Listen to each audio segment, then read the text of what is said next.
Hello students, आज हम बात कर रहे हैं इंटरेस्ट ऑन ड्राइंग की। सर, इंटरेस्ट ऑन ड्राइंग होता क्या है, क्यों ये चार्ज करने की हमें जरूरत होती है। लेट्स सपोज एक पार्टनरशिप फर्म में दो पार्टनर हैं, उनका अकाउंटिंग ईयर जो स्टार्ट होता है वो होता है 1 अप्रैल को और खत्म कब होगा 31 मार्च को। मैं एग्जांपल ले रहा हूं, 1 अप्रैल 2019 को ईयर स्टार्ट हुआ, 31 मार्च 2020 को ये आपका ईयर कंप्लीट होना है। देन पार्टनर्स का प्रॉफिट पे राइट कब होगा।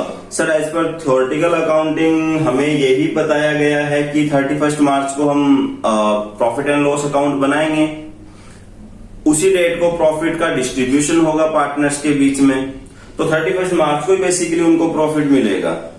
बट क्या बीच में उन्हें पैसों की जरूरत नहीं होगी, पर्सनल यूज के लिए रिक्वायरमेंट नहीं होगी उनको कुछ, ठीक है। तो सर, पर्सनल यूज के लिए अगर उनको रिक्वायरमेंट होगी तो वो बीच में अगर पैसा लेते हैं तो वो एक टाइप से उधार माना जाएगा। जो प्रॉफिट आपको 31 मार्च को मिलना है, अगर उस प्रॉफिट का कोई पार्ट आपने बीच में निकाल लिया, हर दिन बिजनेस चल रहा है, गुड सेल किया जा रहा है प्रॉफिट पे, तो प्रॉफिट तो कमा ही रहे हैं, बट बेसिकली कैलकुलेशन कब होनी है 31 मार्च को। तो बीच में अगर किसी डेट को किसी को जरूरत पड़ गई तो पैसा निकाल सकता है। अब दोनों पार्टनर्स के बीच में एक मिसअंडरस्टैंडिंग आ सकती है। ए के दिमाग में लग रहा है कि बी बहुत पैसा निकालता है यार, बी को लग रहा है ए बहुत पैसा निकाल रहा है। और आप भी जानते हो बिजनेस में जितनी अमाउंट की रिक्वायरमेंट होती है उसमें से अगर कुछ अमाउंट पार्टनर घर लेके चले जाएंगे तो बिजनेस के ऊपर इफेक्ट उसका पड़ेगा, ठीक है। पेमेंट करने के लिए आपके पास पैसा नहीं होगा या कुछ ना कुछ प्रॉब्लम हो सकती है। तो यहाँ पे पार्टनर्स ने म्यूचुअली डिसाइड किया कि जिसको जब जरूरत हो पैसे निकाल ले, लेकिन उसको इंटरेस्ट देना पड़ेगा। कब तक? 31 मार्च तक, क्योंकि प्रॉफिट मिलना कब था 31 मार्च को। तो अगर पहले आपने पैसा ले लिया तो वहां से लेके यहां तक आपको देना पड़ेगा इंटरेस्ट, ठीक है। अब बात करते हैं इंटरेस्ट ऑन ड्राइंग की कैलकुलेशन की। ये ठीक है सर, ये तो पता चल गया हमें इंटरेस्ट कब तक कैलकुलेट करना है, up to end of accounting year, जो आपका 31 मार्च हो सकता है, 31 दिसंबर हो सकता है, कई बार जून में भी अकाउंटिंग क्लोज जब आपको गिवन हो। बाकी मोस्टली आपको 31 मार्च या 31 दिसंबर ही मिलेगा। तो ठीक है, इसी कैलकुलेशन देखते हैं। सर, इंटरेस्ट की कैलकुलेशन का तो सीधा सा फॉर्मूला है principal into time into rate, पता है ये चीज आपको। लेकिन यहाँ पे कुछ बातें हैं जिन पे आपको ध्यान देना होगा। मैं बात करता हूं 1 to 1 केस की। इक्वेशन में आपको क्या क्या बोल सकता है। सबसे पहले बात कर रहे हैं केस नंबर 1 की, drawing during the year. Sir, ये क्या है? क्वेश्चन में आपको बोलेगा कि ए आपका पार्टनर है, उसने 50,000 की ड्राइंग की है during the year. During the year कब की है? सर, हमें तो कुछ बताया ही नहीं है।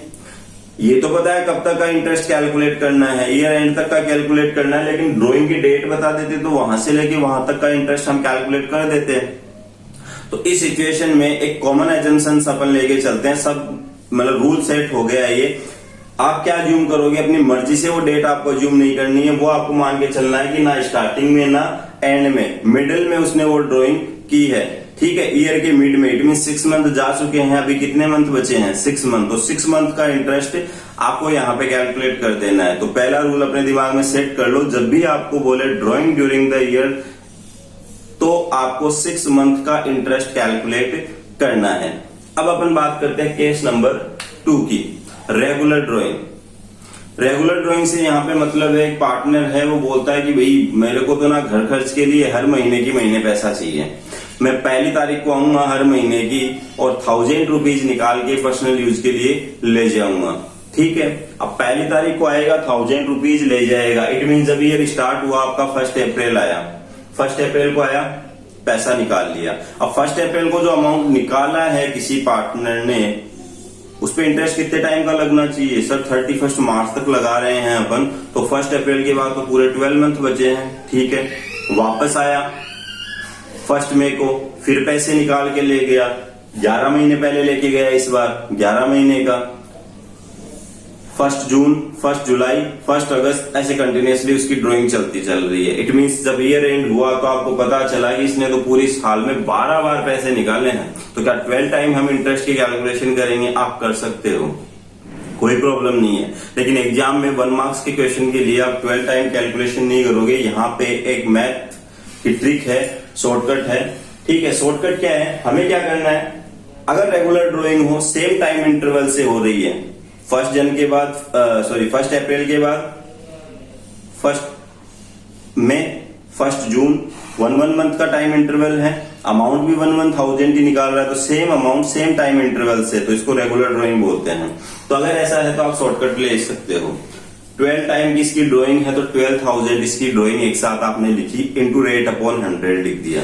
अब इनटू टाइम की मैं बात करूं तो सर 12 ड्राइंग का टाइम जो है वो डिफरेंट और यहाँ पे हम लेते हैं एवरेज टाइम। एवरेज टाइम क्या होता है, सब ड्राइंग का जो टाइम है उसका एवरेज कर लो। इट मीन सर 12 जो हमारे पास टाइम है, पहली ड्राइंग पे 12 मंथ, सेकंड पे 11 मंथ का लगना, फिर 10 मंथ, 9 मंथ, 8 मंथ, ऐसे 12 को ले, फिर 12 से डिवाइड करे। इतना लंबा जाने की जरूरत नहीं है। Time left after first drawing plus time left after last drawing divide by 2। तो सर सबसे पहली ड्राइंग की थी उसने 1 अप्रैल को। 1 अप्रैल वाली ड्राइंग पे कितने टाइम का इंटरेस्ट लगना चाहिए सर, पूरे 12 मंथ का।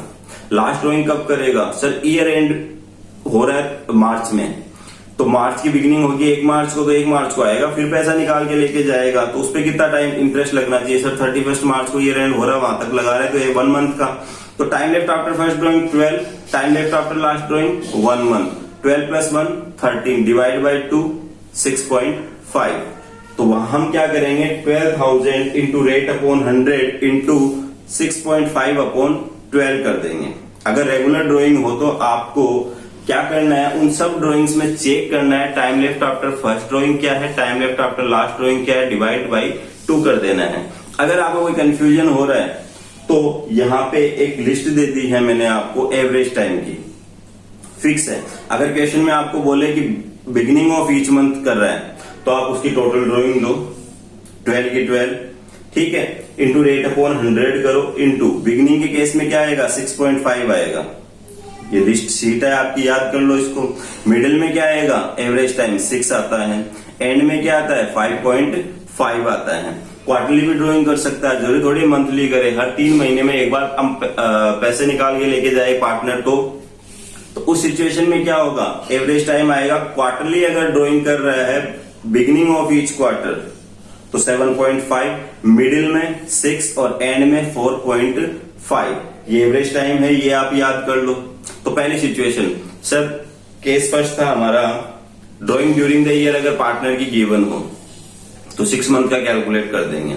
रेगुलर ड्राइंग हो सेम टाइम इंटरवल से तो टोटल ड्राइंग पे एक बार में इंटरेस्ट कैलकुलेट करेंगे, और एवरेज टाइम हमें पता है बिगिनिंग ऑफ ईच मंथ आता है 6.5, मिडिल में 6, एंड में 5.5, क्वार्टरली में 7.5, 6 एंड 4.5, ठीक है।